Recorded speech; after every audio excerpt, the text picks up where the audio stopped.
Are we live? Are we live? We should be.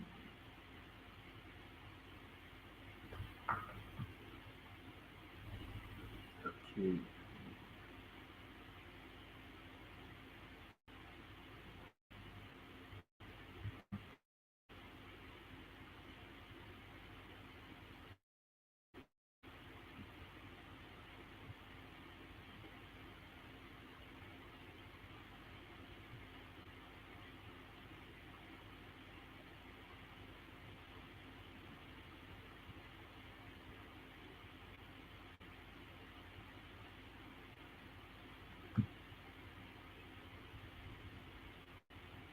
Okay. Live.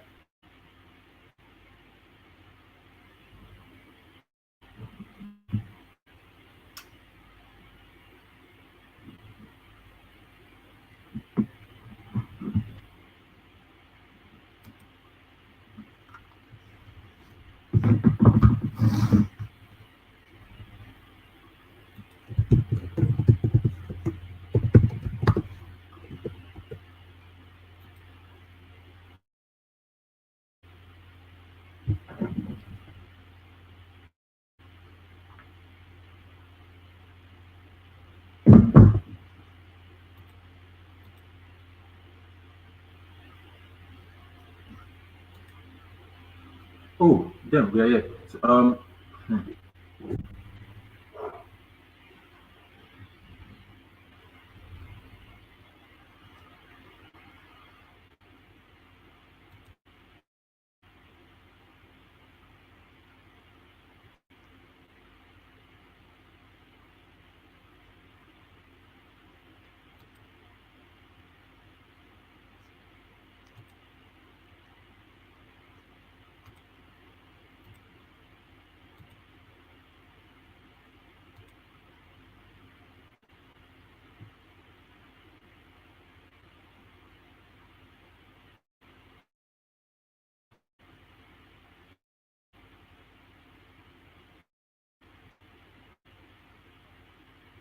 Hello, everybody. Welcome to the poker. I am Oladapo, and today we're going to be talking a lot about the SDCC Comic Con. Well, San Diego Comic Con event, everything that happened in it, we're going to be giving you all the sneak peek. We're going to talk about the new trailers, the shocking news, and a lot of things that happened there. There are a lot of things to get into. I mean, heroes becoming villains, and they're like flying cars in the 90s. There are a lot to get into. There are a lot to get into. We have some important people here today.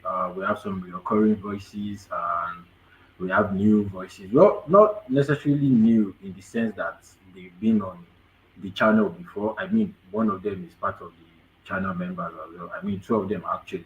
But then we're going to be sharing a lot of things about SD events that have been happening for the past few days, and there's a lot to get into actually. There are a lot of things to discuss. I have with me already, I have Hermit and I have Panda. Yeah.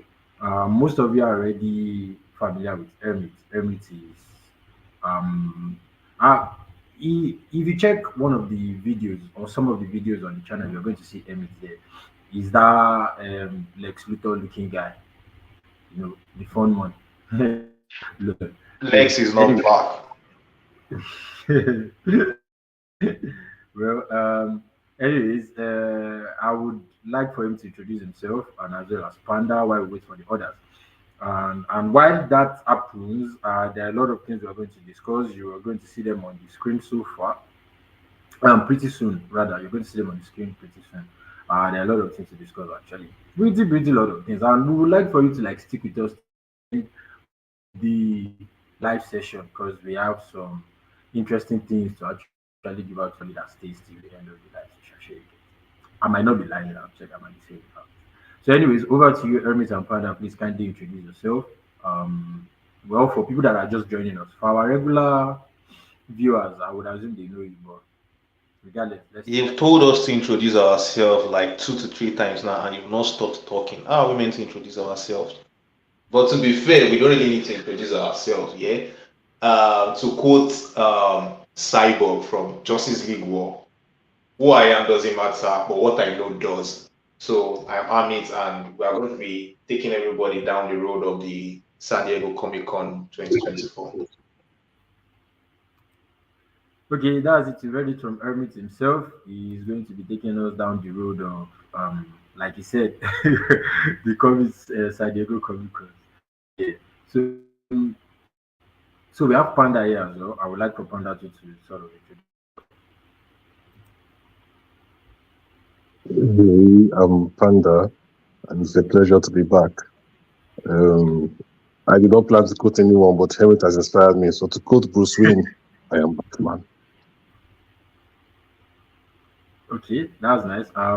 I did not quote anybody when me I joined, so I feel like I should do the same. But anyways, that's for some other time. We are still waiting for some other people to join. We have Cypher on the way and as well Shane all the way from Gambia. Yes, that is just to tell you guys that the channel has gone like way beyond Nigeria right now. We have like people in different countries. Actually, there's someone in Poland, there's someone in Gambia, we have in South Africa as well. I think we have in US of A too. Even am I right? Emmett, am I right? I think we have in US of A. I don't know. I'm just Does it matter? That's the question. I know we've gone far and what. Does it matter? Okay. So Zypher is here while we wait for Shion. We are going to I'm going to outline most of the things that we'll discuss. By the end of the live session, there's going to be some interesting where actually allow people, viewers to actually participate in one way or the other. So Zypher, we know that you are here already. So yeah, just give us let us hear your voice. Ginger us up a bit. All right. So yeah, my name is Aifa, clearly, and excited for today because like we have a lot to discuss as Dapo already mentioned. SDCC is finishing today, but it's really just the animation panels and a couple of other panels remaining. The main panel for Marvel and DC was yesterday, and we got a lot of announcements prior to that, including yesterday. So there's a lot to discuss. We've also watched Deadpool, but we're going to avoid that today because that's high spoiler territory. So we're going to probably just have a different podcast where we rant and give our thoughts and our theories on the future. But we have a lot for today, and I'm actually excited to get started. There's a lot to get into. Like I said I was going to show it on the screen. We have the Marvel panel. We have the DC panel as well. There is the panel for the boys, and as well we have some things to discuss under Doctor Who as well. There are a lot of things to get into. So I'm going to suggest that we start from the list, the one with the least. Although it's actually quite important, but like we are going to start from the one that is kind of like least or like least exciting, or I think that is better, least exciting. So we should start with the Doctor Who. There's a spin-off series and there's a Christmas special. I mean, Christmas special is something that I always personally want to look forward to, but given the fact of how Doctor Who have started over the months, to remove the previous Christmas special, which was actually was good. It was quite interesting, but in a way, I'm not just I'm not like excited for this coming Christmas special for Doctor Who, and also the spin-off series. I'm not really sure about it. I don't know how to feel because in a way, I felt like Doctor Who has ended with David Tennant. In a way, that's just me though. Cypher, are you in any way interested or excited rather for anything Doctor Who that is coming? Nope, it's not at all. The series for this series, like I was actually slightly interested in the cast because I think they said Google Mbatu Rolf, who was in Loki as Kang's partner. I've forgotten her technical name, but like she's going to be a main character in it. And so like yeah, and I actually really just like her. So I might check out like the first episode or two, but like it's like it's the Doctor Who spin off without the Doctor. Like it's not even as interesting as concept wise as the previous one. I have forgotten the name. I know there was the Sarah Jane Adventures and then there was one other. Yeah, I think that's the Torchwood, the one with Yes, Captain. Touchwood Archives. Yeah, yeah, yeah. So, Yeah, like concept like wise, those ones are even better because they are the companions of the Doctor going on their own adventures. This one just seems like a bunch of random people claiming like same universe. So I'll just check out the trailer, check out the first episodes, hear how it is. But outside of that, I'm not excited for anything Doctor Who. well, I can understand why. Assuming Shion is here already, you would have had much more things to talk about. I don't know if Panda is a doctor. Um, I know for a fact that Hermit is not. But well, I feel somehow. I don't want to say, is it conflicted, or like I just feel sad that Doctor Who is not what he used to be. I mean, technology is now much more better. I mean, we get to see like much more good this thing CGI and special effects and the likes. But no, the story is not just like the excitement is not there anymore. So well, not I don't want us to waste too much time on Doctor Who, so I'm going to say we should move on to the next one. That's Rings of Power. We are just expecting. They just announced the season 2. Well, I would assume that we're expecting it since Amazon they are going to cash in from it, obviously. So it's just from just season 2. But Emmett, I'm going to throw this one to you. Rings of Power. I know you are sort of like attuned with Lord of the Rings. Well, everybody likes Lord. But I think it is safe for me to say that it's not everybody that is like totally in line with everything that did happen in Ring of Power. It's quite interesting. Not going to like the action sequence and the likes, but there are a lot of iffy things in Ring of Power. Emmett,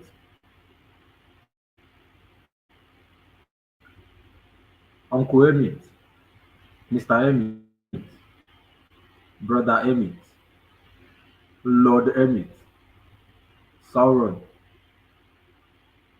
I think we lost Emmett there. Is anybody else online? Panda? Jesus Christ.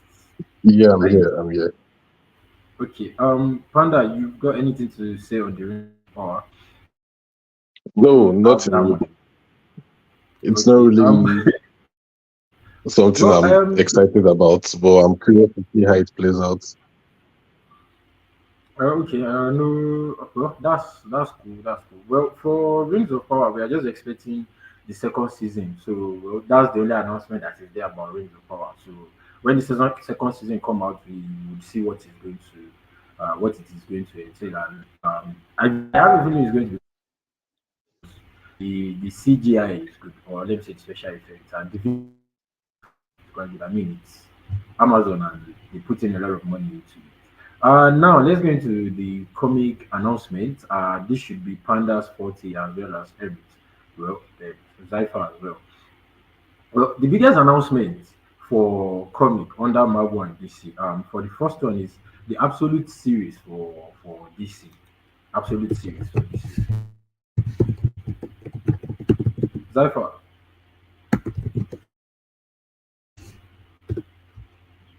Yeah. Yeah, I think we are in the comic announcement now. The Absolute series for DC.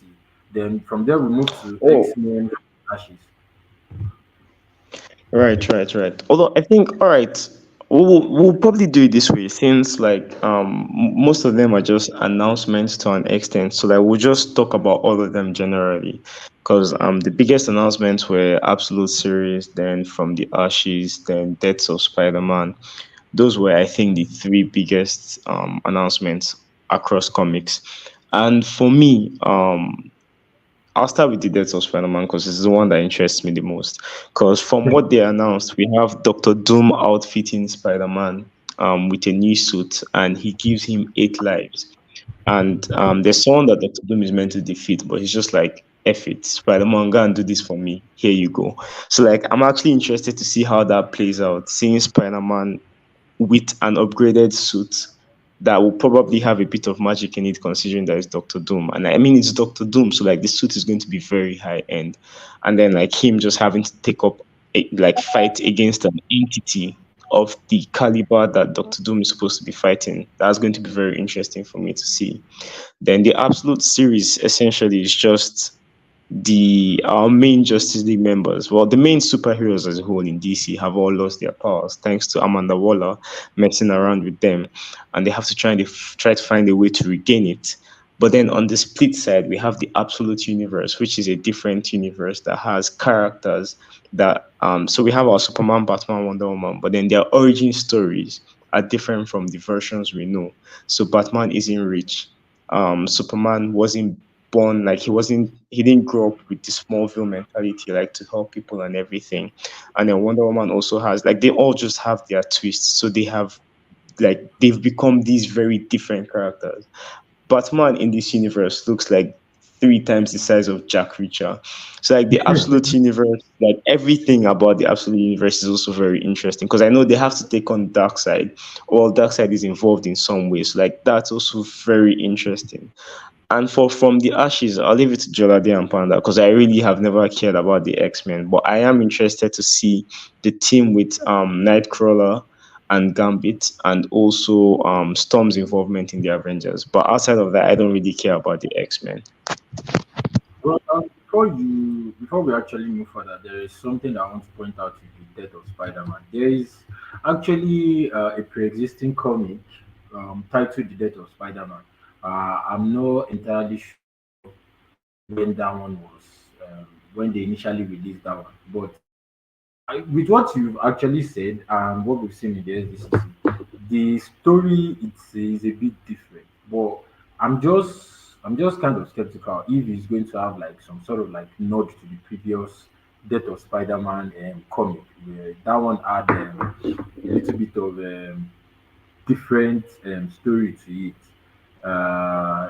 It's more a troubled Spider-Man that is trying to like sort of family or something, then sort of like met his death in the way. But it is I've not like particularly read it per se, but like I've seen some things about it online before. You understand? So it's not like I fully read it. But if it's something that you're quite familiar with, do you think that it's going to have like some sort of like connection with this current one with Dr. Doom being involved?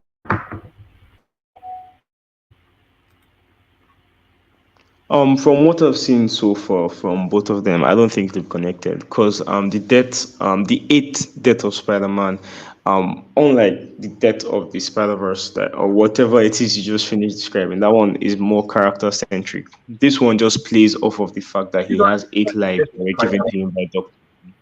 You said Spider-Verse, right? No, no, no, Spider-Man, Spider-Man. He has Spider-Man, okay, yeah. in Right. So yeah, so that one is more character centric. This one just deals with the fact that Doctor Doom is giving him eight lives in order to defeat this particular person. And this one builds off of the Amazing Spider-Man run by Zeb Wells. So like there's already a pre-existing format for this to follow. Like this is set in the main canon timeline. So I feel like it will be very different from the previous one. okay. Much time. Are you all done with the death of Absolute. Spider-Man? Or do you, if you can actually say some things about it? I mean, it's open for discussion actually. I don't have anything to say about the death of Spider-Man. Someone that wants to talk about X-Men. I have nothing to say about the death of Spider-Man. See, think, Spider-Man will come, of course, Spider-Man he will has go. to. You understand? But we need to talk about the children of the whole mother rising from the ashes. You understand? We are talking about, see, from the ashes is okay for them that are just joining us now. From the ashes is a new era of X-Men or mutant era where, okay, for you to understand from the ashes, or for me to give a brief or a short, simple explanation of from the ashes, yeah, before I start going into maybe what will happen, yeah, or for you to understand the title, the mentality behind the title, it comes like this. before this era, there was an era called the Krakoan Age. The Krakoan Age in the X-Men era or the mutant era was the era where humans said, fuck it, we are no more going to be taking shit from human. Mutants said, fuck it, we are not going to be taking shit from humans again. And Exactly. they started, they grew a backbone, they grew backbone, they grew testicles, and they stopped being goody two shoes. They stopped playing the what did they call it? They stopped playing the heroes that were even the same humans that spit on them. You understand? So that Krakoan age was about creating. There was no X-Men, there was no Brotherhood of Evil Mutants, there was no good mutant, there was no bad mutant. It was just about the survival of the whole mutant race. It was a quiet community, there was everything. And towards the end, I'm not going to go deep because this is not a X-Men podcast. So I'm not going to go deep. Towards the that was just what it was all about, the survival of the mutant race. So towards the end of the Krakoan age, it was named Fall of X. With that, during that era, there was a place where, to make everything short, the Phoenix Force, Jean, the Phoenix Force, had to revive all mutants from the White Hot Room. Revive all mutants with when their souls were saved in the White Hot Room, and bring them back to life.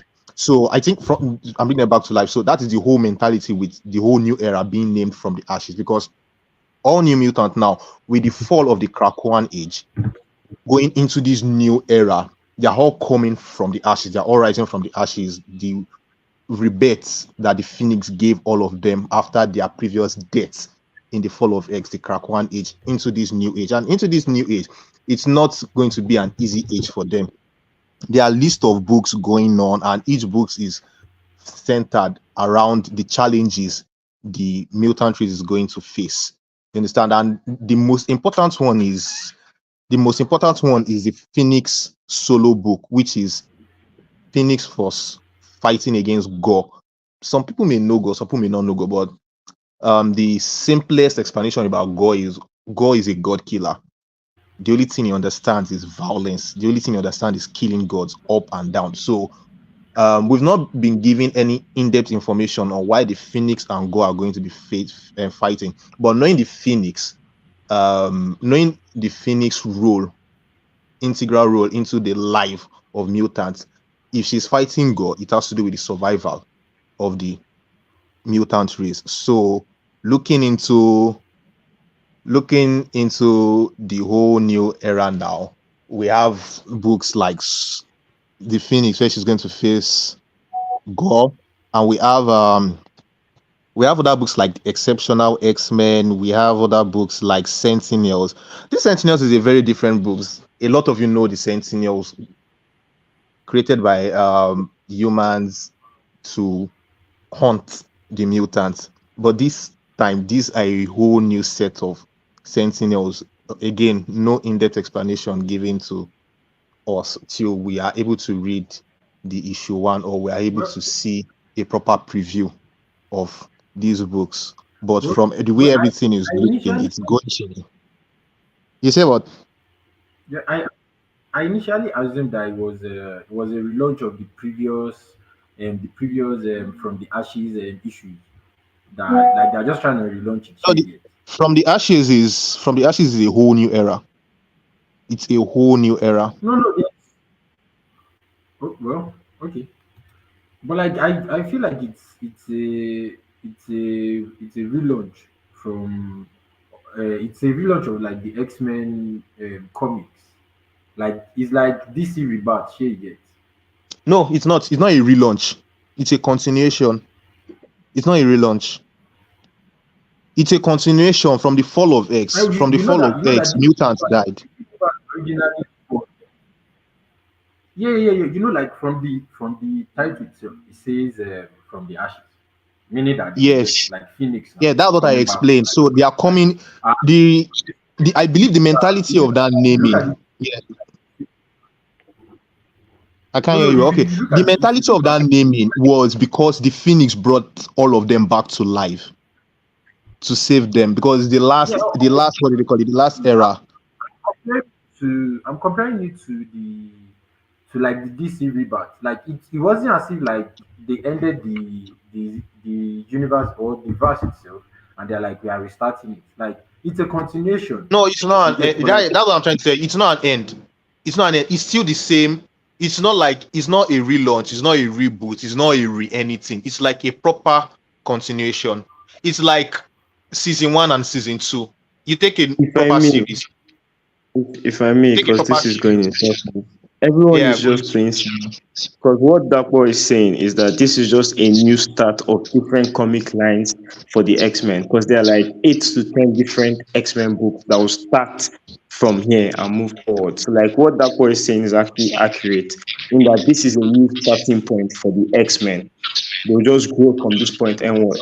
All the X-Men books will start with issue one moving forward, similar to how it was with Rebirth and New 52. That's just what he's trying to say. Okay, yes, yes, I'm not saying it's that they a what do they terminated call it? You exactly. can see that it's a good starting. Yeah, it's a good starting point for anybody that wants to come into reading the X-Men books. It's actually a good starting point. It's actually a good starting point. Yeah, it's a good starting point. It would actually help anybody like people that they are looking at where they can start reading from and the likes. This should I've been expecting like Panda to jump in because I would believe that. Panda doesn't Some, like X-Men. Panda doesn't like X-Men. no, isn't that like kind of like racist in a way? Like you don't The like only time mutants. Yes, Panda but talks is when Thor humans, is involved. all The humans only hate time Panda X-Men. talks is when Thor is involved. But that's kind of like what is happening in the X-Men comics. Actually, there are humans that they don't like mutants, so Panda is like one of them. Okay, let me just tell you. Let me give you guys. Let me give everybody a fun fact. The only reason Panda is going to read this Phoenix book is because of Gore. Gore is a recurring character in the Thor mythos. So Panda has no love for X-Men. He has no love for mutants. He has no love for anything except Thor. But So you do know that maybe he he's yes, sees Gore. actually Maybe he sees like Gore in Phoenix book. He's going to pick it up and see what Gore is going to do. That's the only reason. Panda, am I lying? Open your mic and tell us.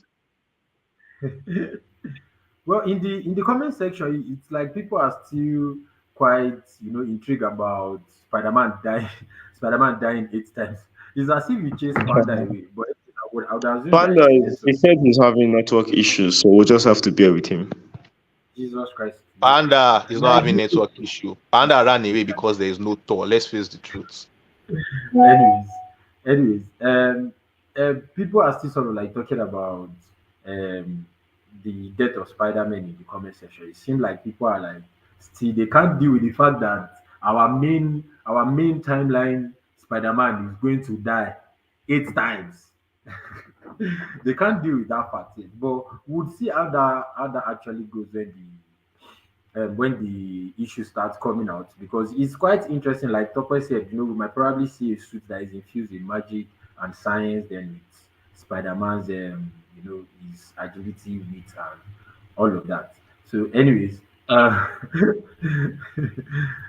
The so twist, there's the about the absolute universe. There's this okay. twist that the writers gave to them that I believe should revive some things in the DC universe.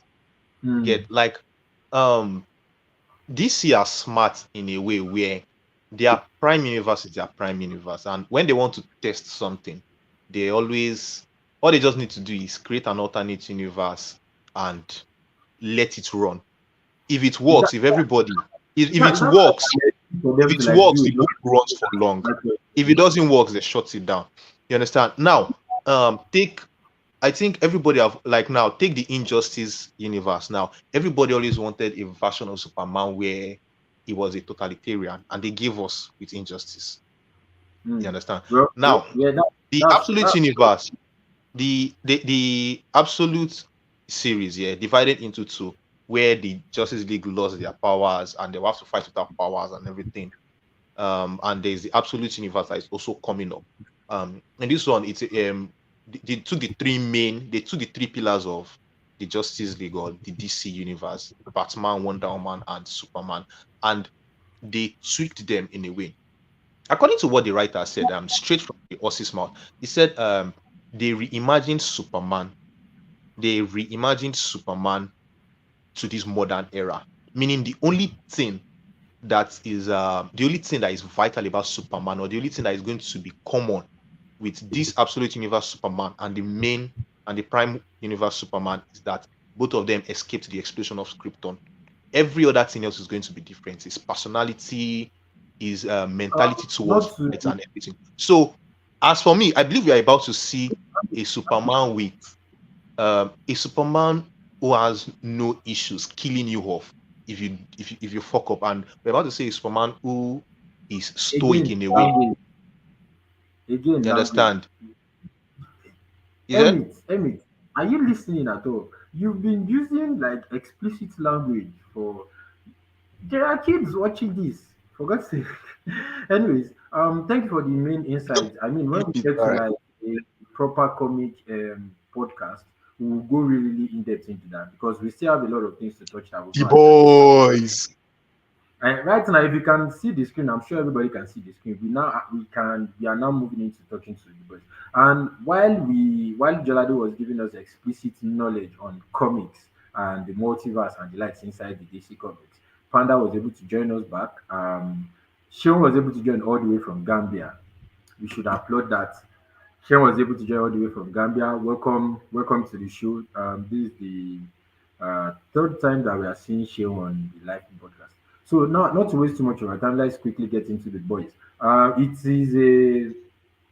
is a spin-off that is going to. It's more or less a prequel that's just going to show us the life and art times of Soldier Boy and Stormfront and all the other ones that they were together. Then it is said to be in the 50s. So this may be something that this is. We can assume that this is something that will show us the how they actually did create Vought, how Vought came into existence, and how we were able to get superheroes, and hopefully it leads to the conceiving of Superman Light. Sorry, Homelander. The conceiving of Homelander. Well, for me personally, I think it's quite interesting because since I saw Soldier Boy in I think was it the third season of The Boys. If I'm wrong, I'm open to correction here. Since I saw Soldier Boy and I saw the way the actor actually portrayed the character, and it is not what was inside the comic. I mean, I wouldn't. It would be nice to see Jason. Is he Ankles or Ankles? I don't know how to pronounce that. God help.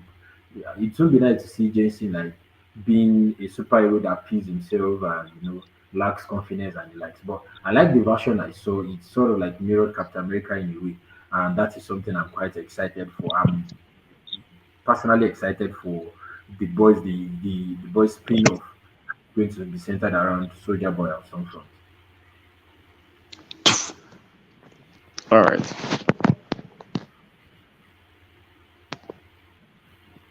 Are you waiting for something in particular? Oh yeah, I thought you wanted to say something, so that was like Oh, no, not if you're done. I was just going to say that Soldier Boy was one of the best parts of season 3. We also got the announcement that he's going to be a recurring Can you guys cast hear me? member. I just want to confirm. Yes, we can Am hear I you. We being got heard? the announcement that he's going.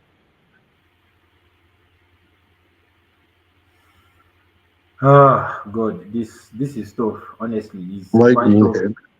in Nigeria. In Nigeria, sometimes we get to deal with some of these issues when we are trying to be like remote live sessions and the likes. So, Panda, welcome back.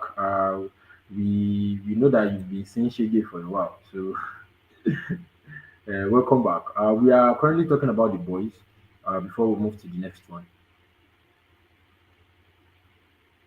Okay. So can you guys hear me? Just testing. Yes, yes, yes, everybody can. Okay, that's cool. So yeah, about this Bots new series, I think I would say I'm low-key interested in it.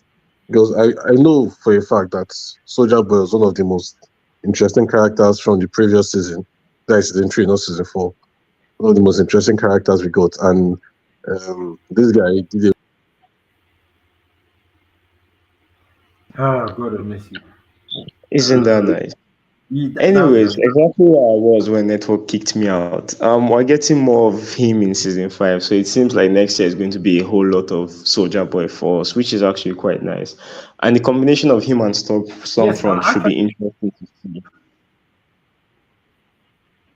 Yes, yes. You were saying? To actually answer or on the comment that was posted by Abu Qadri Aliyu, well, it's something that the boys is a show that they are not actually really scared to do things from what I've seen so far. So if they actually want to really talk about the racism aspect of the 50s that time, they will actually do talk about it. I mean, it's something that actually did exist back then. So if they actually did, you know, um play on it properly, they would. And if anybody can remember from the previous seasons where we actually saw Soldier Boy in action, he did not really give two craps about feminism and the likes. He was ready to like his shield was actually like dishing out hands. Like his hands are for all sort of gender, the him, she, he, everything. His hands were like dishing out, blows for anybody. If you actually do mess up to him, you are catching that his hands, regardless of your gender. So it's something that they actually did, they actually pointed out in the character of Soldier Boy, given the fact that the era to he came from is different from the current era, where a lot of people are like, things are different, things have changed and the likes. So I have a feeling that they will actually really eat more on not essentially too much, so that it doesn't become like the premise of the whole show itself. But I feel like they will eat on the racism aspect of the 50s. And well, I mean, Black Noir was there with them then, so and apparently, I think that Black Noir that time was actually a black dude, if I'm correct. So well, that's just that for what Ali said. Does anybody have anything to say concerning that? Yeah, like I was still saying, more of the boys, sorry, more of Soldier Boy. We get to see Soldier Boy and Stormfront interact, and yeah, on commenting on what Abdul Qadir's comment was, as like Dapo already mentioned, the boys really doesn't care. Season 1 had um this the Aquaman guy attempt to rape one of the main characters, and like he mentioned in season 3, Soldier Boy wasn't he didn't care about feminism, and feminism is a hotter topic nowadays than racism even is. So I don't think they care about any of these things. So yeah, and to be honest, racism wouldn't play a part in the Vote Rising series, because the only black character of importance is Giancarlo's character, and since he's someone of high standards, he probably has to fight racism less than not. But like none of the main characters as right now are black, so like it's not really a heavy theme that they are going to hit on. But if they have to, then they have no problem. Then they also, although it was announced like years back, but there's also The Boys Mexico, which is another spin-off series. It's been in, I wouldn't call it development hell, but they announced it a long time ago, and they just haven't done anything with it as of right now. But they also re-mentioned it during SDCC, so hopefully they are moving forward with that. Which means even though The Boys is ending in season 5, with Vought Rising, Gen V, and The Boys Mexico, we still have a lot of series in the Boys universe that we can fall back to. Well, that is quite interesting. I mean, I did hear about the Mexico spin-off, but to be fair, I didn't really take it that much serious because there hasn't been that much news on it. But anyways, that's just that. Sharon, you're welcome back. Panda, welcome back. We are still talking about the boys, and right now we are just talking about the Mexico spin-off. It's just basically an announcement, and it depends on what you feel about it. There is no, we don't have that much information on it. It's just basic announcements. Anyways, I think this we should move into like the main important things that we actually really want to talk about. No offense on all other things we've been talking about; they are quite important as well. But like these other ones are just like mainstream compared to the other ones. Well, this one that I actually want to push might not actually be like major mainstream per se, but it's about the DC, the Batman series with Penguin being female. Well, I don't know how to feel about that. I don't know how to feel about that. So I'm just going to leave it for everybody. Anybody else, you can just say your mind concerning it. I don't know how to feel about that right now.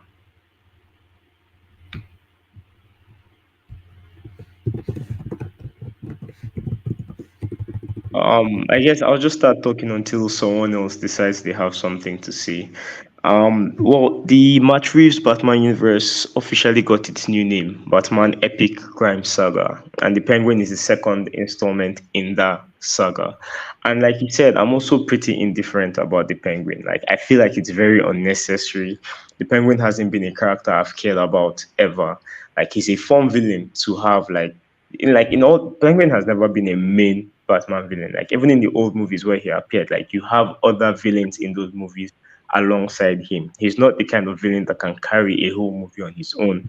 The Riddler can try in the form of Hush or even any other variation of the Riddler you want to do, but the Penguin can hardly ever carry a singular Batman movie as the villain. So like I don't see why I would want a whole series with him.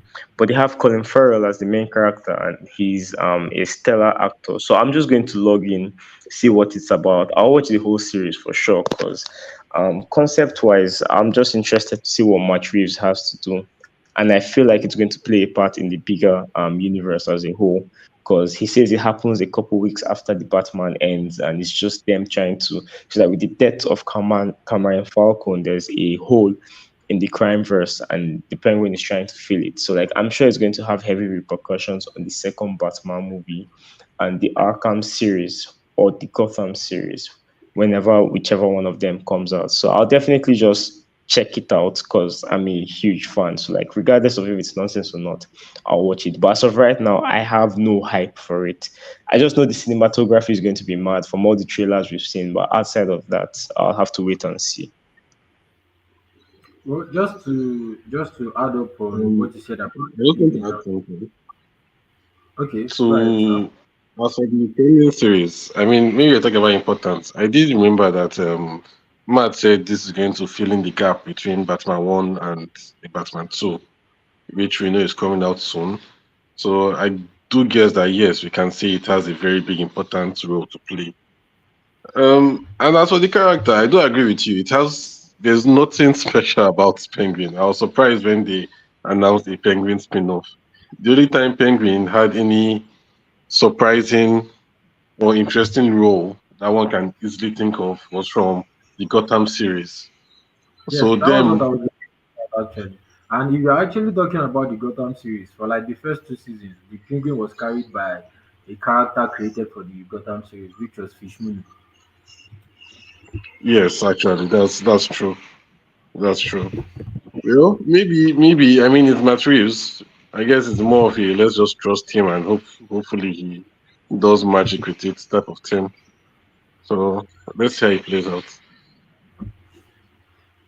Yeah, that means we'll have to wait for when that actually comes out. And well, the thing is, I actually do look forward to Matthew's movies because as much as some people might not be really okay with the Batman movie that Matthew recently did, I find it quite intriguing and interesting. I like it. So I even recently rewatched it.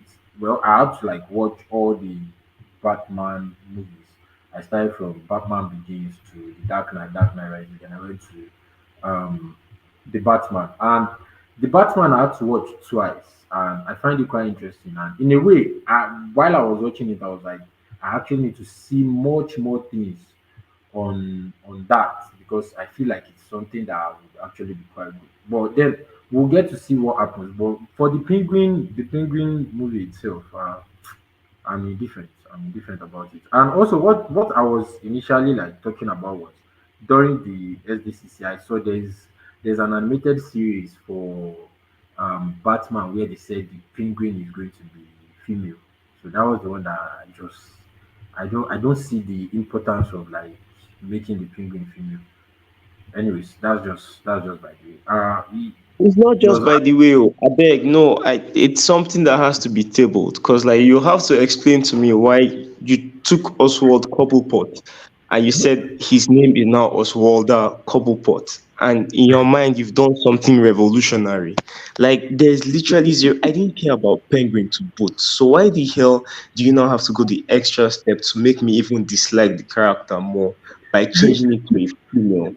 Like it doesn't even make sense. Like it's one of the most pointless things. Like I've not it everyone thinks like okay, might be a misogynistic thing, but I also wouldn't want to see Harley Quinn get changed to a male clown. Like no, it goes both ways. Leave them as they are. well, honestly, yeah, I don't see the point of all these gender switching of characters. Well, Cloak might like it, but I don't. I do not. Well, I think we can now move to the particular part where everybody is quite interested in talking about, and that's wait, the wait, Marvel. wait, wait. Okay. Before we go there, I just want to ask. I don't know if you've seen it yet, or if Panda or Hermit has seen it, but they dropped a trailer for the Creature Commandos. I don't know if you've watched it. I want to hear everybody's view on it. Like how, like what do they think about it? Because like it's the first official installment of the new DCU that we're going to see, and it's the first official footage from anything DCU that we've seen. So like, what's everyone's thought on it? Honestly, I haven't seen it. I haven't seen the trailer to it. It's something that I would have to probably watch maybe after this podcast. I'll take my time to watch it. In all other podcasts that we do, we can like talk properly on it, or maybe on the group we just discuss it there. If it's something we can table for the next podcast, which is going to be quite interesting. But from what I'm seeing online right now, there's Rick Flag Senior. There's Cersei, or is this if I'm pronouncing it right? Then there's Eric Frankenstein, which is actually played by one of the characters from Thunderbolt. Uh, well, I until I see the trailer, I don't have any opinion on it right now. But like Well, from the roster, what I'm seeing from the roster, I think it's quite okay. well, the for me personally, I do. I feel it's once again, as with most DC things, it has caught my interest. I'm not excited, but I'm looking forward to see how it plays out. I mean, from the trailer, I did give you a lot of the Suicide Squad vibes, or even Peacemaker.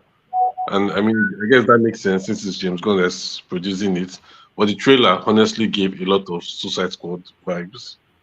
But then I did like the animation style. And like I said, I'm interested. So let's see how it plays out. And let's hope that the DCU doesn't become a set of movies all looking very similar. It's very um, similar themes going through it. Yeah, since Facts, it's James facts. Gunn. It tends to happen because they have the same director for all of them. So yeah, he should try and avoid that. Yeah, well, like Panda said, he's giving Suicide Squad vibe. I mean, from what I'm seeing here, Amanda Waller is there and is being played by Viola Davis. So and yeah, actually, there are some actors that they were in the Guardians movie and they are also here as well. So well, let's hope that it doesn't look similar. You get Ironically enough, it has the exact same plot of Suicide Squad because the idea behind it is they told her, "This is your Suicide Squad. You can't use humans anymore." So she went to find a bunch of villains that are not humans. That's why we have like the Weasel, we have Frankenstein, Bride of Frankenstein, Cersei. So like it's just the Suicide Squad, but they are not humans again. So like I kind of give them a pass for having a similar vibe because like it's essentially the same movie but just without humans. It's when Superman now has that same type of vibe that we will now accept that there's going to be a problem. But from the description we've gotten for Supergirl, Woman of Tomorrow, with the darkness and the grittiness they are going with, I feel like they will try and avoid the whole similar format for everything. Let's hope it doesn't look like that anyway. Uh, from our top commenter that is always commenting, we should actually get this guy a gift or something. So he said I am super hyped for the creature commandos. Like Amanda Waller is evil to criminal human to criminal humans. Imagine how to creatures she doesn't consider human. She'd be brutal to the core. This is something I've always actually really thought about. Imagine you being Amanda Waller's husband. You can't you can't mess up in the house. You cannot just do anything wrong. Does that make sense? I don't even think Does Amanda Ola would ever wants to marry. She would never see I swear, herself. I don't think anyone would ever want to marry her. No, I'm just saying, like, just assume that she's married and you're like married to Amanda Waller, and imagine not doing the dishes and she comes back from dealing with the suicide story. Now that dealing with creatures now, she now comes out and like there's no food on the table, there's no dishes. Ah, omo. That's a story for another time. So well, with that being said, Hermit has been quite silent for most of it. I would assume he's waiting for the main event exactly. And I think we can safely move to the main event right now with everybody's permission.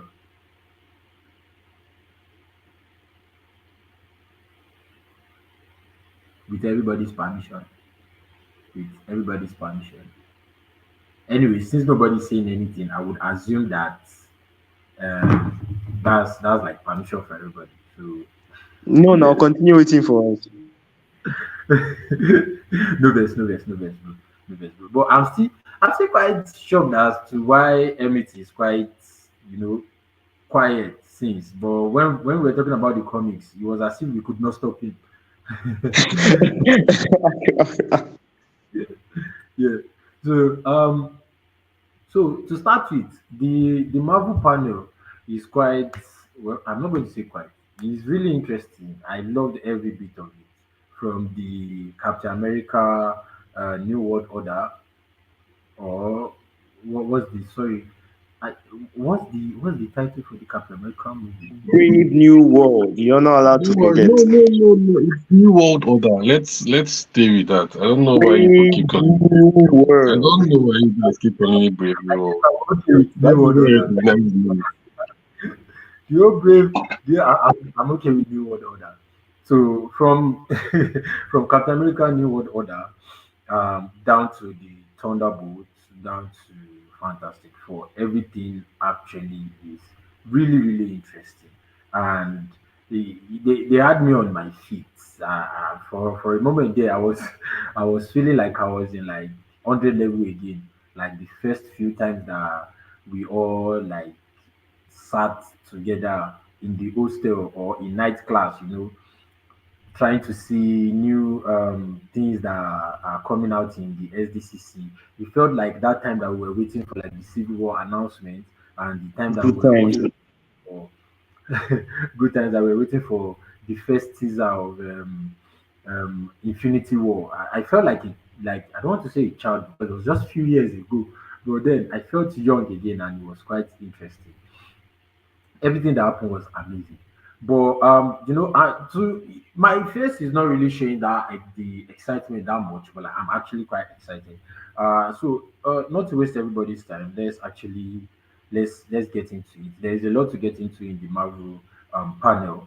With the Captain America, there's the introduction of adamantium. Even though in the previous podcast, for anybody that could remember, we did touch a bit about it, and we theorized about adamantium being a part of MCU right now.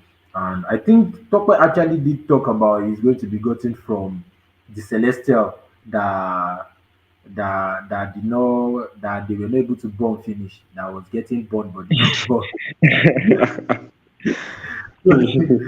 So there's that, and also we were also talking about I don't know how to pronounce this man's name, the man from the boys, the black man. I think Tokwe. Giancarlo Esposito. Yes, we were also talking about we don't know the character he's playing, and that was actually reviewed as well in the Marvel panel. So there's a lot to get into. I mean that is just for Captain America. before we now actually go into Fantastic Four, before we now actually go into the Thunderbolts, before we now actually go into the announcement for the two Avengers movies. So, like, starting with Captain America 4, one thing I want to point out is that we in the previous podcast we actually did spoke about how is Sam Wilson going to fight all these people, given that it's just human, and given the fact that it's just human, I haven't seen that much of like a proper hand-to-hand combat that he has done in the previous movies that is going to make him you know stand toe to toe with a lot of people. You get, if it's for him to just be flying around and be shooting, no wala. But like, I don't think I want to sit down for almost 2 hours to watch Sam Wilson flying around and shooting people from the sky. I want to see him throw hands. And with the fact that we even saw Red Hawk, there's no way, like Doctor said in the previous, there's no way Sam Wilson is going to be able to pull out that shit. So, so from this announcement and some of the things that we saw, it seems that at a point in the movie, Sam Wilson is probably going to get like a proper upgrade, probably going to be a super soldier serum, which we know that they still have in abundance. Even though they lied to us from the first Captain America movie, they still have in abundance. We have a lot of field ones. We have the Isaiah one that was successful, the Flag Smasher one that was successful as well. And so we can safely assume that at a point we will most probably get a super soldier serum, or like we theorized in the previous one, since the suit is getting upgrade, it's going to be something similar to that of Iron Man, where with the help of the suit you'll be able to like stand toe to toe with all these people. But like, if he's not getting anything close to the Hulk Buster, there's no way my guy is going to fight Thunderbolt Ross. And he's that guy Definitely. that is going to know that Thunderbolt is actually quite racist, and that guy, that guy is going he's going to beat his heritage out of him. So yeah, that's on the Captain America, and also to touch on the adamantium. Only if they are going to like infuse adamantium into his existing vibranium suit, which is most probably going to make it much more awesome than it is. I don't see any way that Sam is going to stand a chance fighting anybody in this movie. You understand? This is the part where anybody else can jump in. Yeah. Whenever Panda wants to talk, he can interrupt me. But for the time being, I just like that most of our theories on Captain America 4 is coming to fruition. We had mentioned that they'll most likely introduce adamantium that way, and it was confirmed in SDCC. So the idea is Tiamat is he's like the Celestials, or at least the particular one that is halfway stuck on in the eastern seaboard or wherever the hell he is, that was frozen, is made of adamantium. So we now have the world governments all trying to go after that adamantium because it's the new strongest metal in the MCU. Like, it's even considerably stronger than vibranium. So like everyone is now hunting it because even vibranium is being hoarded by the Wakandan. So like it's not easy access. Although as of Black Panther, between Black Panther 1 and Black Panther 2, they made it more easily accessible to others, but still, it's limited access. But adamantium, I mean, it's in the middle of the sea. Like, you have everyone trying their best to try and get it. So, like, that's how we introduced adamantium to the MCU. Even though from okay, well, we got a slight hint in the She-Hulk series that a man with metal claws was found in a bar. So Wolverine might already have adamantium, or he might have some other metal in his claws, or they might just forget about that Easter egg completely. But that theory came to pass. Like you stated, Sam Wilson will most likely get an upgrade rather. But I still feel like he is going to be fighting inside Winter, who is Giancarlo's character. He's the head of the Serpent Society. He has a really small role in the comics, so like I'm not really surprised that none of us thought of him. But like, yeah, that's who he's playing, and I feel like Falcon will face him, while any of the Hulk characters that we have will face the Red Hulk, and whatever happens will lead into Thunderbolt. But yeah, I'm a bit more hyped for Captain America 4 due to the characters that we're going to be seeing, especially Red Hulk and whichever other Hulk we might see. I like the inclusion of adamantium. I feel like that will lead to it will lead closer to the X-Men. And I just like that they are now bringing more into the Celestials, but like with them trying to get adamantium, it means that we'll try and learn more about the Celestials. We'll learn more about the metal itself because it's the next big thing in the MCU. So I really like what we've seen so far about Captain America 4. Panda, anything to add? Um, okay, firstly, about the Wolverine Easter egg from She-Hulk, I honestly feel like they're just going to dump that. Because immediately they announced officially that the Celestial was going to be made of adamantium, it made me wonder how Wolverine in the MCU gets his own claws. I mean, this brings a lot of questions with mutants in the MCU. But to avoid going into Deadpool and Wolverine spoilers, I would not start discussing that deeply right now. So, anyway, I guess, like mentioned, the idea of adamantium finally and officially being in the MCU is kind of exciting. So, I would like to see what their plan is for that, because for them to introduce that right now, it feels like they are heading towards something. Fun fact, by the way, in Falcon and Winter Soldier, they visited Madripoor, which, as we know, or as most people just found out recently from X-Men 97, is a very huge location tied with the mutants. So it seems like Marvel is just, they have a lot of plans related to mutants. And I'm excited to see how it goes. I mean, Kevin Feige himself said, starting from Deadpool Wolverine, every single thing we see is going to be called that mutant era or something like that. So I would like to see how the mutants are actually heavily tied in this movie. But one thing I do want to say is whoever has found a leak of Red Hawk transforming, please send it. I want to watch that. I need to see how Red Hawk transforms. It's the idea of it just excites me. I need to see it. But yeah. Let's see how the movie comes about. They are really hiding the plot once again, which is something I'm actually very happy about that MC have been doing lately. From Deadpool and Wolverine, where they hid most of the plots, with this one now, where most of the plot is still hidden. Even Thunderbolts, we know nothing about what's going on, and I do like the way they are tackling these movies, and it further heightens my curiosity for them. Yeah, yeah. Well, yeah. In my own view, I feel like adamantium coming into the MCU is amazing. Yeah, and I don't want it to seem like I'm hating on She-Hulk, but anything that they say in that She-Hulk, I'm not counting it as canon. Even if they say that the Daredevil I saw in that She-Hulk is just a parody character. That's as far Okay, as far as I'm concerned. So them talking about someone with clothes or something is probably Catman or probably Catmandu or Catwoman. I What's would say me? I actually agree with Dapo, but not because of hate for She-Hulk. I think it's more of a, like, if you look at Deadpool, for example, no spoilers for the new movie, but Deadpool movies in general, you could make jokes about certain characters or this or that, like Batman, for example. It doesn't, it would not take it serious, like, okay, this character is actually in this universe or something like that. And I feel like Yeah, She-Hulk, man.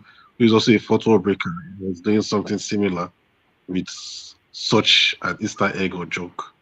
And I guess that's Yes. just what it should be taken as and ignored going further. Thing is, in this with this topic, we have to be quite careful because there are a lot of things that if we are not trying to avoid spoilers from the Deadpool movie, there are a lot of things that we'll be able to like freely say that's going to connect a lot of things to each other. But one thing I want to point out is that the fact that everybody in the world now wants to mine adamantium from the um, infant, would I say dead celestial, is that not going to like cause some sort of issues, like some issues that is like a bit above, um like for future movies, you understand? In a way, a celestial baby is being born. Just look at it from the perspective of a of a parent. You understand? My pikin never comot finish, una no allow am comot finish, I no fight. You can't go there now, can't go dey mine the frozen part of it. You are not using it for your own. Like, yeah, so I have a feeling that it could spike up some issues in the future where probably like the Celestials might send, another version of the Eternals, because we know that like they are more than what we've seen. They're like different versions of them. When they are done with their work, they take them back, then they do like another update. You understand? Like they they release they release like firmware 2.2. you get. So like they can go back. So I feel like it could spike another issue in the future. But they didn't say anything in that way. That's just me terrorizing on that part. You understand? That's just me terrorizing on that part. And also for what Stopper said concerning is it Don Carlo or Goncalo or Yoncalo, the Use character in Esposito, my guy. Don't worry about his first name. Just use Esposito. the head of the Secret Service Society. Well, like I said in the previous podcast, it could be something like Crossbone that we saw in Civil War. That's just probably going to be like in 2 or 3 scenes. So if Sam Wilson is just going to fight that guy for the first 2 or 3 scenes, that's just going to be there. And the trailer and all this sneak peek and everything is just making it seem like it's going to be like one big part of the old movie, and we get to the cinema or the movie comes out and we find out that it's just exactly like what happened with Crossbone. You get. That's what I'm saying. It they shouldn't have named it Captain America. They should have just said a brave new world featuring Captain America or something, because it cannot be Captain America. You get. And Captain America elect is now there, not Captain America. You get. So I still have issues with that. On one hand, I still have issues with that. I feel like I need to see more, or like maybe when they release more trailers or more footages and the likes, it will probably tie into the importance of Sam Wilson. But so far now, he's seeming kind of political, and I feel like Ross actually has much more importance to the this thing to the movie itself compared to Sam Wilson. I want to say, I think the okay. Firstly, for the celestial stuff, I believe if we ever get to see something like that, it's to be in the next Eternals movie. I mean, after the first Eternals, it was clear that they had plans for Eternals too, even the way it ended and the statements from the director and Kevin himself. But now I do not know how they're going to move forward with that since we have no plans for it. And with Avengers movies having been reconfirmed to still be coming out 2 years from now, it seems like there's no space to even think of that. So it feels like maybe they want to put all their focus on the new announcements which we have in mind, Doom, and see how they build up on that. Really, as for Captain America, I want to just point out it has been a thing that this movie is meant to be a political one. And I mean, most of the plot has been changing. Even the name changes too is due to the change in the political aspects because of some real life events. So right from Black Panther, actually, it was meant to all tie together where Valentina is trying to arrange, like everything is meant to tie together from Black Panther, that's Wakanda Forever, down to Captain America 4, down to Thunderbolts, of how the government starts a war with Wakanda while they're trying to, amass vibranium for themselves, and that's where Atlanteans come in too. So Wakanda Forever still followed a similar plot line, but not as deeply with the entire politics of it. So it seems New World Order, yes, I'm still calling it New World Order, chooses to focus on that political aspect, and that is why Sam Wilson is there as per Man of America. He is meant to help America now to get the adamantium before other countries get it.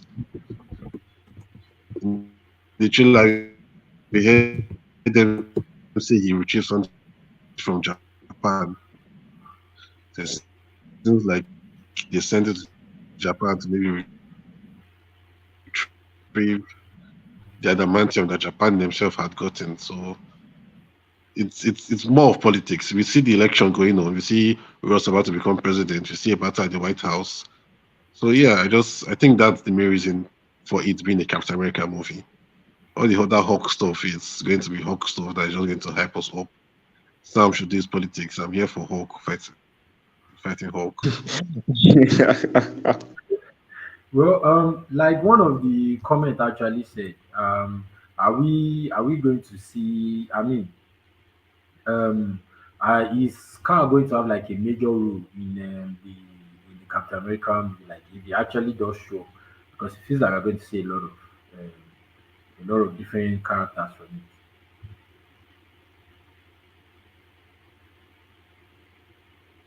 Does Very anyone think? possibly, but just to not get our hopes up. All we know for a fact is Kevin said there'll be different Hulks. Actually, I said there'll be different colors of Hulks. So I feel like we will not be able to theorize anything if we take different colors of Hulks into account. The only person I can think of as a different color of a version of Hulk in code is Abomination. I'm sorry. What's this guy's name? That blue skilled Hulk. I've forgotten his name. A bomb, yes, or maybe Grey Hulk. But then again, it feels weird. So I guess we just have to see. All we know is that statement, but we've not seen anything that helps us to understand how that statement is playing out. Well, yeah, we should Well, expect some Hulk. well, like I said, they have like the super soldier serum in abundance. So if you see the blue Hulk, you see the grey Hulk, you see the yellow Hulk, that will be them doing like lots of different experiment and probably blowing up in their faces and whatnot. And maybe that will actually explain why Bruce Banner's Hulk is green and why Ross's Hulk is red. Maybe someone in the lab is like, oh, let me just spice it up with a little bit of different color. That's just what they will do. Anyway, so now for the main event, the Fantastic Four first steps. That's the right title here. Yeah, Because yeah, yeah, my yeah. old self is thinking that maybe I made a mistake. And for if Emmett does not talk in this part, I will personally leave Ilori and go and meet him in Lagos and fight him. He has to say something. He has to actually say something in this part because he has been silent for a while, unless he has been preoccupied. But anyways, yeah. So for the Fantastic Four, well, from what we know, and at this point, everybody can just talk. You understand? But first thing I want to talk about Okay, is the okay. fact that is the fact that it is going to be a futuristic 1960s or is it 1950s where the 60. building and everything is like stuck in like um, the those time when they used to tap dance in New York, but the technology is like something you would see in like like 2080 because they have flying cars and the likes. So it's the mix up for me. So which means that it's not going to be in our canon universe. And from some of the discussions that we've had on the group before, we all had issues with the fact that if they are going to be in the past, how are they going to bring them to the current president of the MCU? Are they going to say they've been trapped somewhere or and all those other things? So yeah, Okay. the idea is two things I'll mention before I allow Panda to talk because I know there's a lot of things that all of us, three of us mainly, have to say. But then the first is I feel like that's just a huge nod on what happens when you have Reed Richards in your universe. Like just having Reed in your new universe boosts your technology decades beyond what it's supposed to be. And from the poster that we have and from the trailer that they actually dropped in SDCC, the buildings are actually going to be futuristic too, at least outside. Because like we had buildings whose design and architecture can't actually be done in our normal earth in present time. Like the architecture in the 1960s back then are more impressive than what we have in our modern earth, both in real life and in the MCU. So I think they are going because like it's meant to be like a retro future type thing. So like while it still looks like just by looking at it, you can tell that this is olden times. It still looks very futuristic. So like that's just the first thing I wanted to get out of the way. Like I think it's just a huge nod to just how good with Richards is. Because like we have the Fantastic Car, which is a flying car. He has Herbie, or more accurately Herbie, which is a robot essentially. So like everything is futuristic. And then the second thing I was going to mention was on the whole note. Well, we got a trailer in SDCC, so I'll just briefly go through just like 10 seconds or less. The essential idea is they made it like an ad, right? Because they stated explicitly that this movie is not going to be an origin story. It picks up from after they got their powers. So like everything we got in SDCC was just test footage for it because they haven't started filming it. But we got a slight look at what the city is going to look like. We got a silhouette of the thing. We got some interactions between the main characters. We got our first look at Galactus, and he looks glorious. Like although we just saw his eyes, but like the size, the scales, and then the details within his eyes looked really, really great. So like I'm actually excited for what we have so far. Yes. Okay, okay. Now I can talk. So, firstly, just as he had said, I do agree with the Reed Richards stuff. Although it made me question. Okay, firstly, I just want to say I find it very smart, and I like the concept of a past that is futuristic, like far more advanced than the present. So, it's a very smart idea to go with. But it makes me wonder: is it all due to Reed Richards? Because I mean, yes, Reed is there. I feel like maybe that's why they made him advanced in age, so that to be like he has been making inventions and maybe selling it to the world or something. His ideas, his discoveries has further advanced the world. But then, how old is he that his ideas would have advanced an entire city so fast? It's something that I question. I feel like there is some deeper thoughts and reasons behind the advanced past that we are seeing. I saw one Well, theory so, you know on, that if you actually do think about, sorry to, because if you actually yeah, do think about, the Reed Richards you are getting is not like in his early 30s. He doesn't look like he's in his mid 30s as well. He looks like the current version of Tony Stark that we have. And given that he's a prodigy, like from a very tender and young age, he's very, very smart and he invents a lot of things. So if he had the resources from like the early from his early teenage years, it's something that is possible that in a period of like a decade or a decade and some years, they would have actually progressed the city properly. You get. So we can't entirely rule that out. But then I vibe with the fact that there should still be some things underneath. so yeah, yeah, I do agree too. We can't entirely rule it out. I guess we'll see. We'll see. Um, and also the new title, First Steps. I can't help but think of their child. Because, like mentioned, this is not an origin story. And I feel like the best way to differentiate this particular Fantastic Four from the two previous incarnations, um, live action incarnations we got, would be to bring in their children, which is something that's not been done before. Franklin and Valerie. So it makes me feel like, yeah, this is a hint or a nod that Franklin having a huge role to play.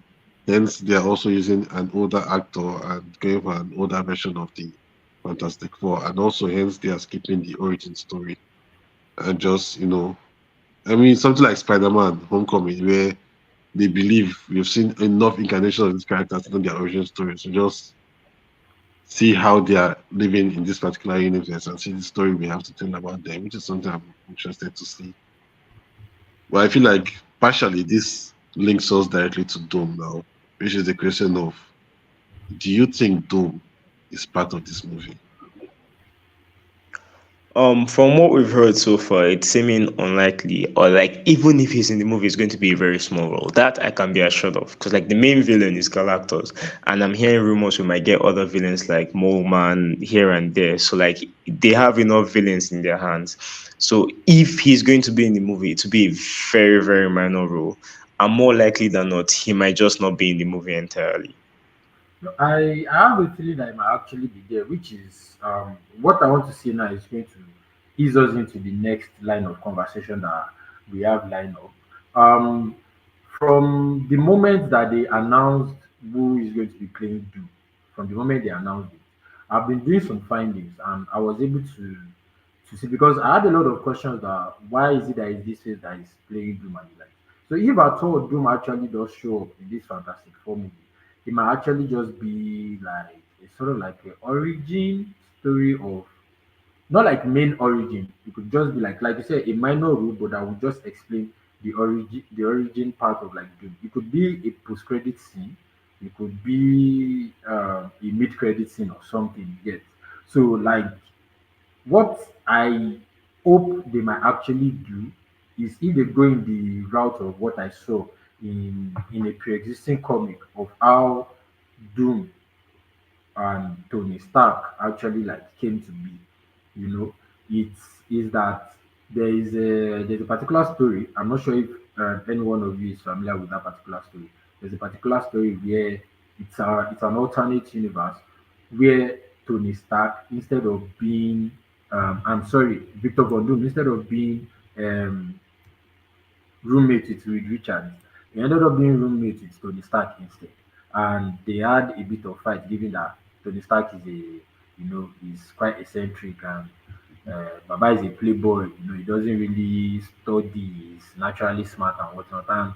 And Victor came from humble beginning, and him is more or less like, you have to work for everything you have, like unless you are not this kind of person, So they had a lot of differences to start with, and Victor was able to scope Tony into a particular experiment where he was able to switch their bodies. So that was how Victor Von Doom ended up in the body of Tony Stark, and Tony Stark in the body of Victor Von Doom. And after they switched bodies, um, in the body of Victor Von Doom, Tony could not remember who he was before. All he knew was that he has always been the person he is. So he sort of like had some sort of like amnesia in a way that he did not even know that his mind was switched originally. So he thought he has always been, you know, Victor Von Doom. You get. So I'm hoping that that's what they would go with, and I do hope that we get to see like Cillian Murphy or something, or maybe a younger version of Cillian Murphy and a younger version of RDJ. I hope not, because by the time they start using the aging technology and whatnot, it seems a bit quite somehow. But unless it's going to be like just for a scene or something, then if we can see them actually switch bodies, that is something that could probably happen in the Fantastic Four movie. You understand? It could be a mid credit, it could be a post credit scene. So they could introduce Bondum that way. That is just me theorizing. If they do introduce Bondum that way, since we now know the person that is playing Bondum, so then that could easily ease Bondum into the Avengers movie. That's just my own theory. Yeah, yeah, yeah. But before I actually go deep into that, because I know like the whole concept of Doom and Tony Stark, there is a lot to be said about it, and that leads more into Avengers. Because the announcement for RDJ as Victor Von Doom was actually for Avengers, not for Fantastic Four, which is part of the reason why people believe he might not be in Fantastic Four. Because they had the whole Fantastic Four panel, everybody left, and then the Russo brothers came in for Avengers, and that's when they now introduced Doctor Doom. So the um it's more likely that he's a major Avengers character than a Fantastic Four character. But we're all in agreement with that. But something I saw that I just wanted to hear everybody's thought on sort of and like let's discuss it. Is the possibility that Fantastic Four opens because it's set in an alternate reality in an alternate time. So something I just saw, I came across this on social media. Someone had the idea that this is Marvel's chance to do something that hasn't really been done before, in that you have full leeway to do whatever you want with this universe. There was something Panda and I discussed some time back. In Time Runs Out, which is the prelude comics to Secret Wars, there was the Ultimate Universe, and this was a universe where they made you get to know the characters in that universe before they destroyed it. And it gives more feeling to it because, like, these are people you know, these are people you get to interact with, and then you now have their Earth colliding with the main Earth. So, like, even though you want the main Earth to win, like, you just don't want them to destroy the other Earth because you know the people in the other Earth. You know that they have lives, you know that they have families, you know that they have heroes too. And like this is their chance to do something here. In Multiverse of Madness, we heard about incursions, left, right, center, right? Doctor Strange's universe was destroyed. This other place was getting destroyed, blah, blah, blah. But like we don't care about it. We don't feel the effect of the incursions because we haven't seen one happen. So like since Fantastic Four is leading into Avengers Doomsday, this is their chance to actually let us know what an incursion is. Due to whatever reasons, due to whatever happens, Galactus has the chance to win. They shouldn't give him the Kang treatment when he chops an L on um his first showing, all to build hype later on. Let us know how powerful Galactus is. He can win this. The Fantastic Four will escape with or without Doctor Doom, depending on if he's in this movie or not. And then we get to see an incursion. We get to see the people of this earth that we know and we've seen. We get to see them die. So that moving into Avengers Doomsday, we know that the stakes are real. We've seen what an incursion is. We've seen like, and someone even mentioned like the Fantastic Four could play a role similar to the Hulk in Infinity War and Silver Surfer in the Avengers comics when they tell the tale of the incursions. So far, none of the main MCU heroes, aside from Doctor Strange and Clea, who is really not a main character, know the threat of the incursion. So the Fantastic Four can come into our universe and be like, guys, this is something that can actually happen. We have to prepare against the possibility of an incursion. So like I feel like that was actually a really nice idea, and that's something I really like to see. Like build up the world war, and then let us see the amount of damage an incursion can do to an entire universe, so that we know that the stakes are real. Would that trigger like the TV? Well, let me leave that. Let me leave that because that is just going to bring a lot of spoilers. So let me just leave that. Yes, thank I you. want, But want to, I on want that, to yeah, um, um, yeah, based on this, firstly, I agree because I mean, having, well, here's the thing though, we're talking about two different things. You mentioned an incursion, but still having Galactus win. I feel like both do not, because the way incursions Galactus is a happen, world eater, except not a maybe, universe eater. Like we can have him almost destroy a planet and still like the defeat with Galactus is always you're driving Galactus away completely. So we can actually show Galactus completely overwhelmed in that we know that he's going to destroy this planet and still have an incursion destroy the universe. It's like it's just that don't have Galactus be defeated. Don't have him run away from Earth with his legs, with his tail between his legs. Oh, the Fantastic Four defeated me, and then have an incursion. Let's just have it in such a way that we know that Galactus absolutely dominated, but it was the incursion that destroyed the universe. I don't know if that makes sense. yeah, that makes sense. I guess it's something they could do, but well, we'll see if that's the line they choose to But toe down. I it think will that'd make be that the nice. Fantastic Four actually failed, which could Sorry, you actually said? mean I said it makes sense, but that would mean that the Fantastic Four actually failed, like that, like they failed their own universe.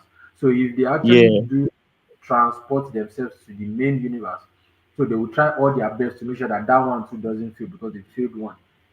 So it actually yeah. makes And it could also lead to the development of the Illuminati. The main thing is because, like Panda, to clarify, it's not even a theory, it's a hope. It's just like I hope it's something they do. Because, like, I feel like the importance of the incursions, like, Doomsday is 2 years' time, Secret Wars is in 3 years' times.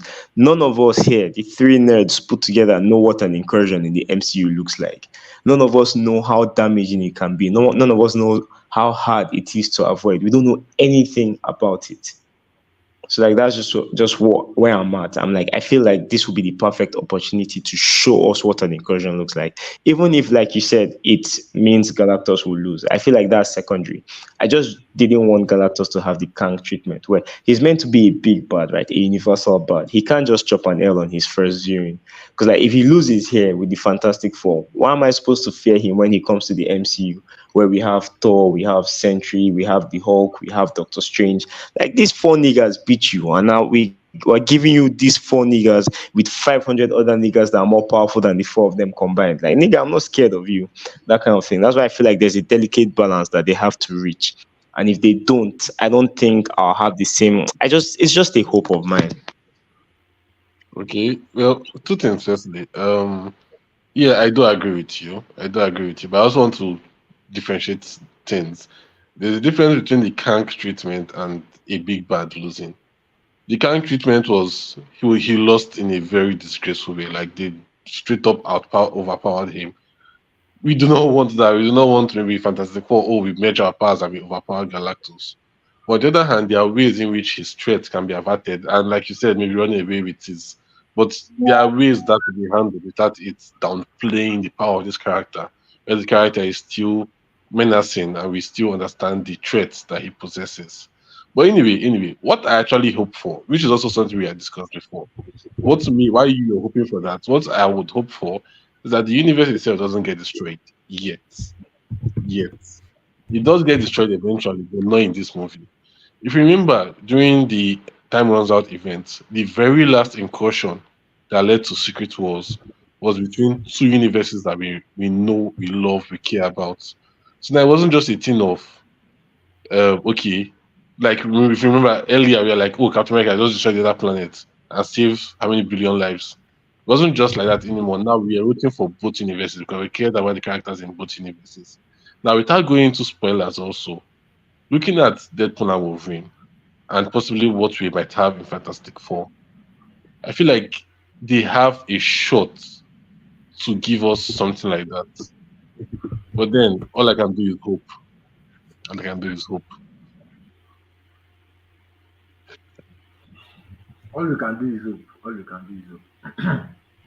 Yes, but one thing I actually want to point out is the fact that is it the producers or the people that are in charge of the designing and everything.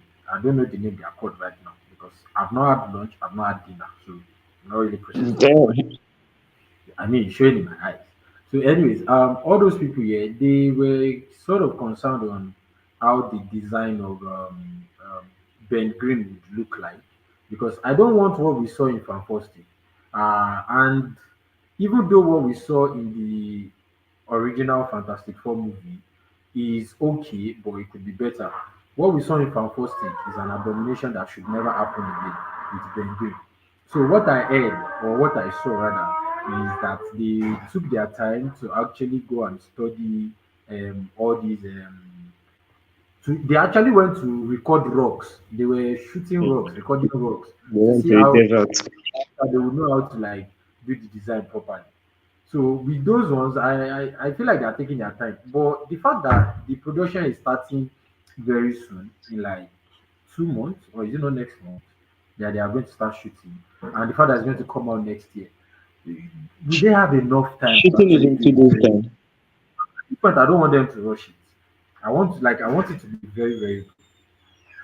Time day, like they said shooting starts either on Monday or Tuesday. So like it's actually way sooner, so they have more time to run it. Well, that's good because when also they said they were studying chameleons to so that they can integrate zoos and I don't think that one is an issue because we've seen a lot of people go invisible in movies and whatnot. So like that one is fine by Yeah. me. And for with Richard stretchy power, that one too is fine by me. The one I have issues with is that Bear Grylls. The fire this thing too, that one I'm quite okay with it. And also I'm quite excited for the Gladiator movie because that's where we'll be able to see the actor playing Johnny Storm properly. At first when we saw the pictures, we were like, are we sure that this actor can actually like, pull it off? But from the set pictures and the trailer I saw from Gladiator, I've gotten a change of mind.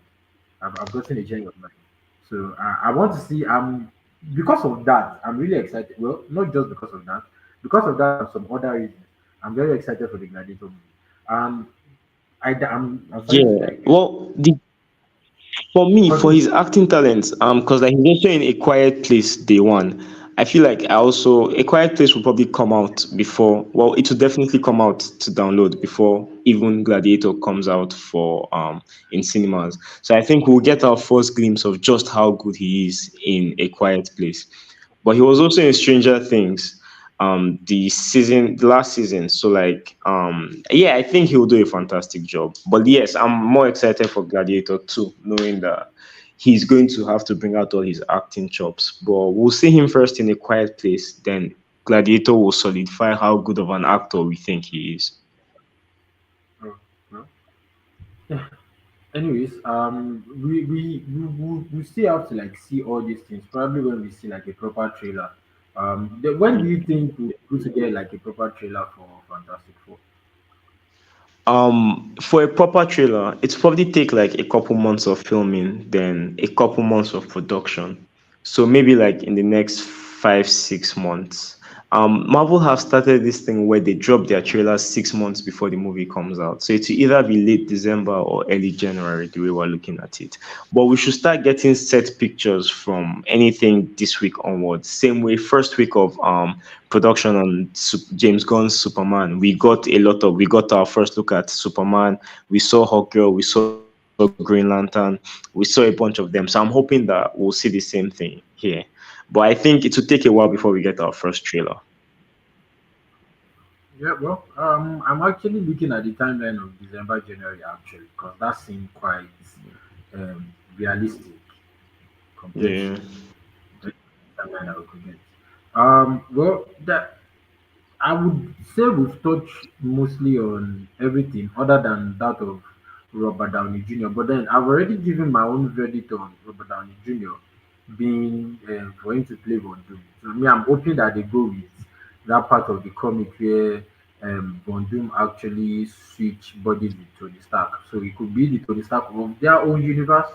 You understand? And maybe when they come to this main universe, they get to travel all together. What's your own theory concerning how a Tony Stark face is coming back as a villain? Right. I'll give you my thoughts first, and I'll give you my theory. I'll just try and make everything as short as possible. My opinion on this is if RDJ is playing Doctor Doom in the long run, that means for the next 10 plus years, because Doctor Doom is not a one-off character, he's going to be in multiple movies, and he's going to have multiple appearances. If RDJ is going to play the mainstay Doctor Doom, I'm not going to be a big fan of it. I feel like that's just laziness because like there are other actors out there that might even be considered better actors and a better fit for the character, especially Cillian Murphy, who is everybody's fan favorite right now. So I wouldn't be a fan. But if they go your route or my wish, wherein he's just similar to the alternate universe that you mentioned, wherein they switched bodies, or if they go my route, similar to Infamous Iron Man, wherein that was after Civil War II when Iron Man was comatose by Captain Marvel. Um, Doctor Doom took on the persona of Iron Man and carried on his dream. So, like, if they're going something similar to that, wherein it's just a particular moment in time.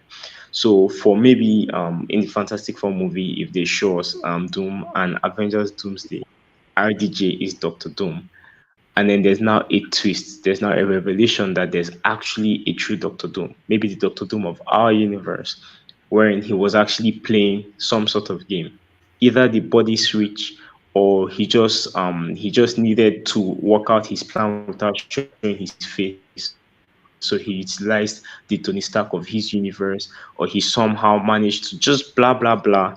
Even if it's just Tony Stark is a variant, like RDJ, sorry, is the variant of Doctor Doom of another universe that just looks like Tony Stark. But when things get serious, when it boils down to it, we have a different Doctor Doom that is going to be our mainstay Doctor Doom. Then I feel like they have a chance to pull off a very genius move.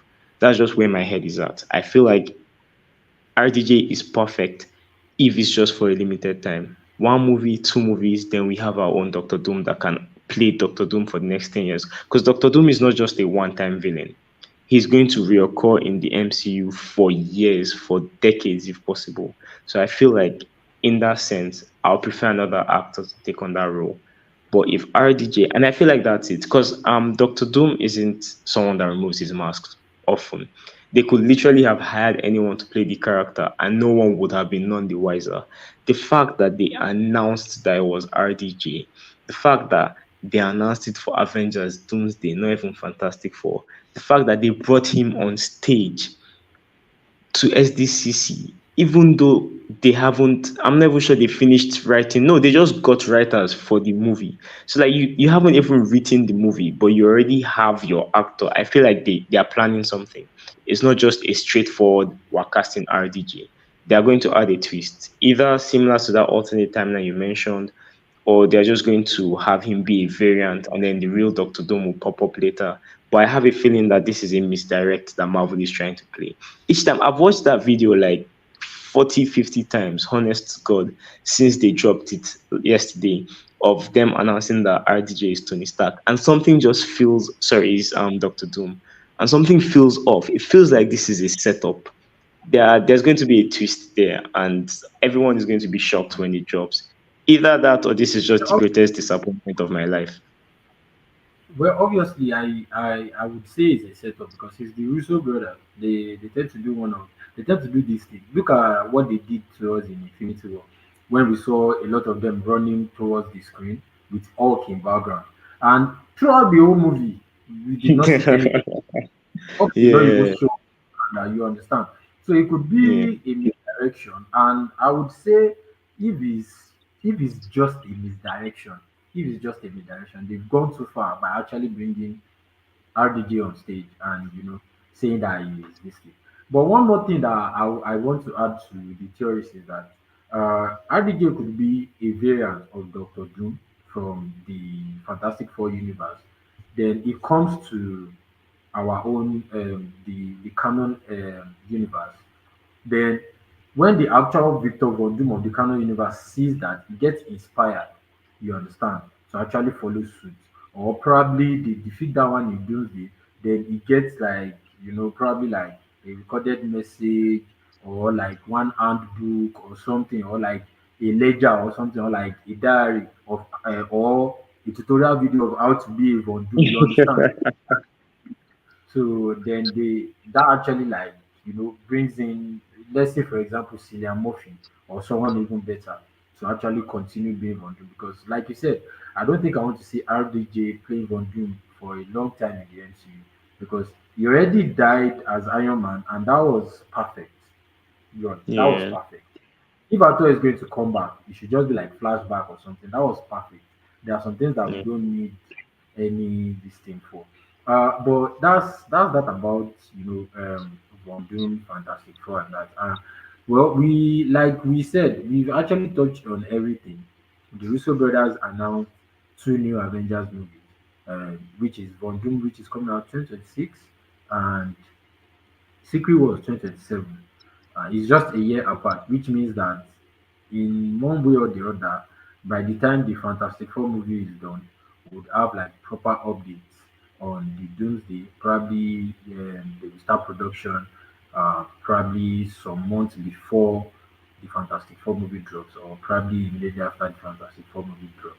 So that from there we'll be able to like see set pictures, teasers, then move to trailers. Then from there we can actually see an actual um, proper trailer. Then it pushes us, or it takes us into Secret Wars. You understand? yeah, yeah, definitely. Yeah. So that's basically it. We spent a lot of time discussing this. It was exactly as I imagined. I knew we would have a lot to say when it comes to the Marvel this thing. But as you can see in my eyes, I am already really really hungry. I want to go and eat food. And well, like I said, this is something recurring. It's going to happen every week. So I would say probably by next weekend we'll be able to talk properly on Deadpool and Wolverine. By that time, there shouldn't be that much of spoilers out there.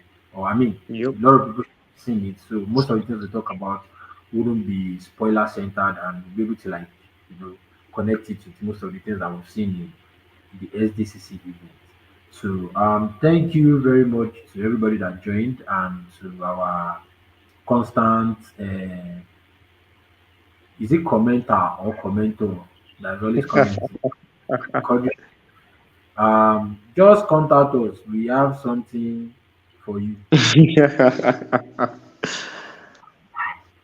Anyways, thank you to everybody that joined, and thank you very much, Zaifa. I want to use this video to thank Panda as well as Emirates. Thank you. All the way from Gambia. Thank you. That clap is for everybody that joined. So Of thanks everybody, and from all of us at the Poker team, we are saying bye bye, and we'll see you some other time. course.